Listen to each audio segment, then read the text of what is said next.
G'day viewers, so I got another bad fluorescent light tube found in me the spare light. It's going through my spare light stock, testing which of these are good and which are bad. So I found one of these which was bad out of the good pile, so I'm going to finish it off and ballast it. One filament, I'm going to ballast it with a 60 watt light bulb. Now I did test this, one end's open circuit, so could have forgot which end it was, so let's see. There's only one way to find out by doing this. Let's see how well the 60 watt ballast works, if I got that switch turned on. And there you go. That ballasts quite nicely. Alright, let's try a bigger bulb. Unplug, so always unplug when you're working on something like this.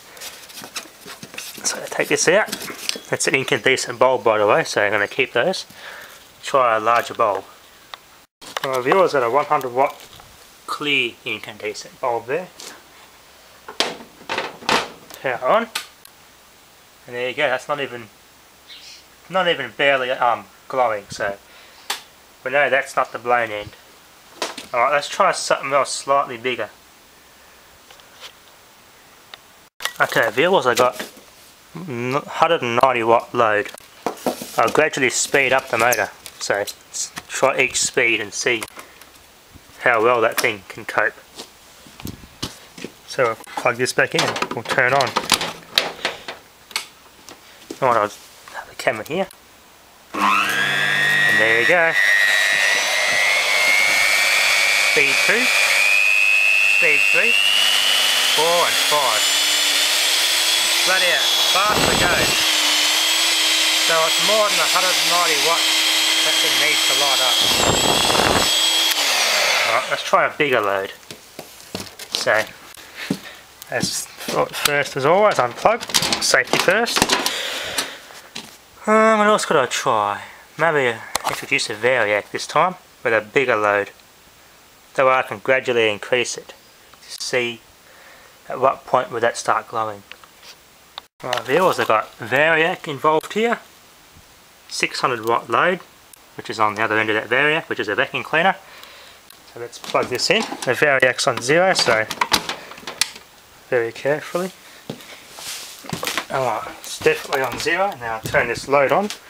So let's see at what point this light's going to start to go. Yeah, it's already on. And the variac's on 0, so there must be a tiniest bit of resistance load in this variac.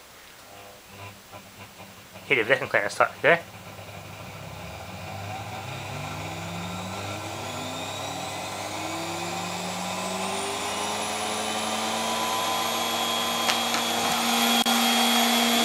$140 volts. 160 volts. 180. 220.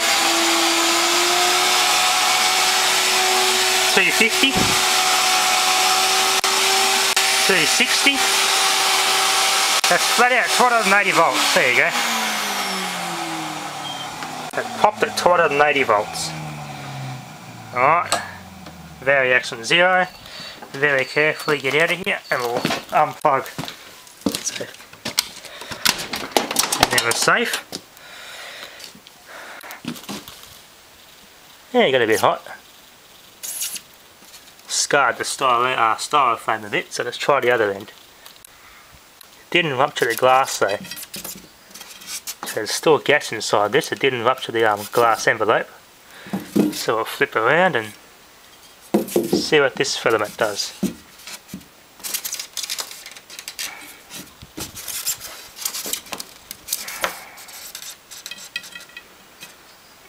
Alright, plug this in.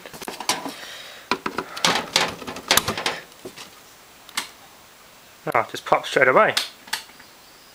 Okay, that must have been the bad filament, so just to prove that did actually pop open circuit, I've got the variac here, we'll turn it up. Yep, that's definitely popped. Okay, viewers, I made some improvements in this capacitor. I wrapped a whole chunk of foil around the inner electrode, so I got more surface area inside the bottle. Let's get my multimeter out and measure it and see if it measures any better. Okay, viewers, it hasn't changed much.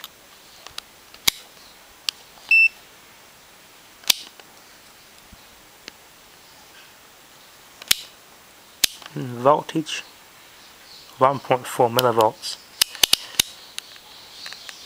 0.48 nanofarads. I'll see if I can make put more foil on the inside, make a bigger inner electrode so it's closer to the outside here. Should give me a bit more capacitance. Alright, we also made that little inner electrode a bit bigger so it's closer to the close the gap between the two plates. That's 4.499, so half a nanofarad.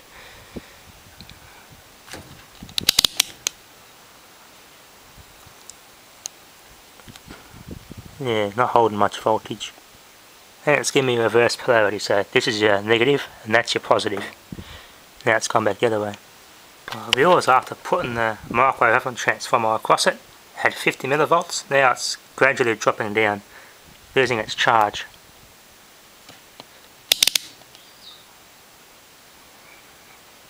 Didn't change its reading, but it does hold some voltage, but not for long.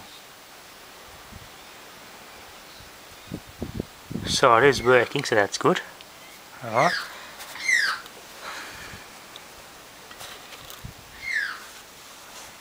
So yeah, that has actually made a big improvement at making the plates closer together. Will improve the capacitor's performance. So yeah, thanks for watching.